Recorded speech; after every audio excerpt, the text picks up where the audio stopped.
Salut fidèles abonnés, merci de recevoir mes salutations agro-éco-responsables. La terre ne trompe pas, c'est vrai, mais on ne triche pas avec elle. Ravi une fois de plus de vous servir dans cette énième vidéo. C'est avec beaucoup de plaisir et beaucoup de bonheur que je vais vous entretenir dans cette vidéo. Le sujet de cette vidéo aujourd'hui portera sur la relation existante entre promoteurs et scieurs. Vous savez, nous sommes en pleine campagne agricole et la chose parfois la plus difficile pour les promoteurs, c'est de préparer l'espace. Vous avez rendu compte qu'ici, nous sommes dans une exploitation où nous sommes en train de préparer l'espace, si le cameraman peut vous permettre de voir un peu. Alors, ça c'est le challenge de beaucoup de promoteurs de parvenir à ceci. Ce n'est pas évident. Pour y parvenir, il y a vraiment pas mal d'obstacles parce que devant vous, vous avez le sieur. Et le sieur, c'est celui-là qui peut vous permettre de rater une campagne agricole comme les blagues. Les sieurs, ce sont des gens qui donnent vraiment de stress. Quand je parle, peut-être il y en a qui sont dans cette situation en ce moment-ci, qui n'ont même pas encore peut-être fait leur tronçonnage dans leur exploitation ou l'abattage. Pas parce qu'ils n'ont pas les moyens, mais en fait parce qu'ils ne sont pas tombés peut-être sur des bonnes personnes, sur des bons sieurs, et que les travaux n'avancent pas, il n'y a pas la confiance et autres.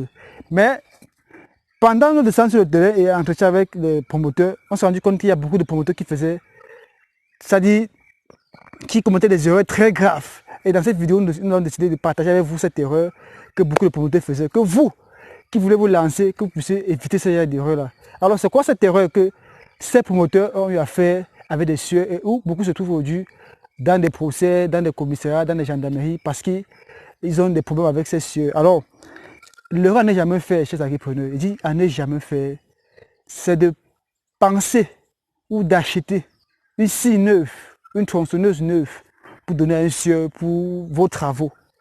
Parce que vous allez acheter une tronçonneuse à 700, 800 000, voire 1 million de francs. Vous portez, vous donnez à un sieur.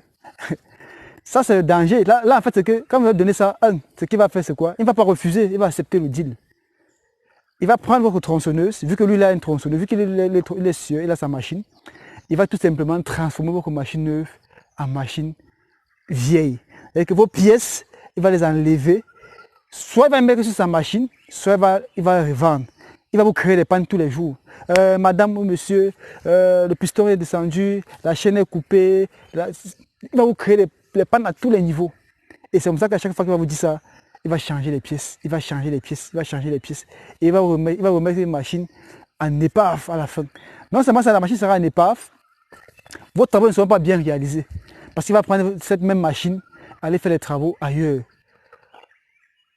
Dans cette vidéo, c'est ce que nous allons tenir à partager avec vous. Que vous qui regardez cette vidéo, que vous ne fassiez plus ces erreurs-là. Si vous avez l'habitude de faire ça, que vous évitez cela. Si vous êtes en train de vouloir faire cela, ce n'est pas une bonne formule que de dire que vous allez acheter une tronçonneuse neuve pour donner un sieur pour la réalisation de vos travaux.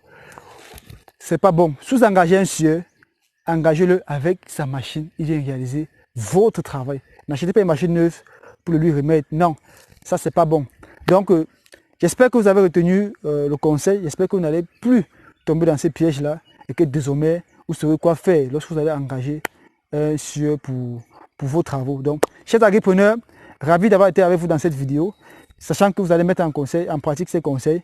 Disons-nous à très bientôt pour une vidéo encore plus intéressante, encore plus alléchante. Je sais que je vais prendre sur moi le coup des sieurs, mais bon, nous faisons notre travail, qui est celui de sensibiliser, d'éduquer, de former et de partager, afin que nous puissions développer notre agriculture, que nous puissions mettre en valeur nos terres.